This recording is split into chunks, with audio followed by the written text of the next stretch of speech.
ఈ నెల 27న జనసేన అధినేత పవన్ కళ్యాణ్ గుంటూరు పర్యటనలో భాగంగా సభ ఏర్పాట్లను పార్టీ నాయకులు రావెల కిషోర్ బాబు పరిశీలించారు. పర్యటనలో భాగంగా ఈ నెల 27న రింగ్ రోడ్లోని జిల్లా పార్టీ కార్యాలయాన్ని ప్రారంభించనున్నారని, అనంతరం ఎల్ఈఎం స్కూల్లో చలో జనసేన శంఖారావం బహిరంగ సభలో పవన్ పాల్గొనున్నారని రావెల తెలిపారు. రెట్టింపు ఉత్సాహంతో కార్యకర్తలు పని చేస్తారని ఆయన తెలియజేశారు.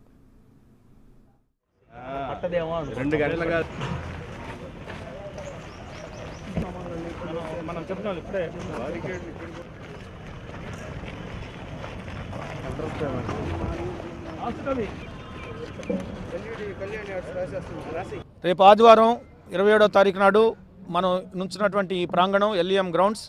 ఇక్కడ జనసేన పార్టీ శంఖారావ సభ నభూతో నభవిష్యత్తులాగా జరగబోతా ఉంది. పవన్ కళ్యాణ్ గారు ఈ రాజధాని ప్రాంతానికి సంబంధించినటువంటి సమస్యల గురించి, రైతుల గురించి, యువకుల గురించి, భవిష్యత్ ఎన్నికల ప్రణాళిక గురించి ఒక స్ఫూర్తిదాయకమైనటువంటి శక్తివంతమైనటువంటి సందేశాన్ని అందించబోతున్నారు. గుంటూరు జిల్లా జనసేన పార్టీ కిల్లాగా మారుస్తాం, అత్యధిక సీట్లను గెలుస్తాం. ఈ సభ తర్వాత రెట్టింపు ఉత్సాహంతో పనిచేస్తాం.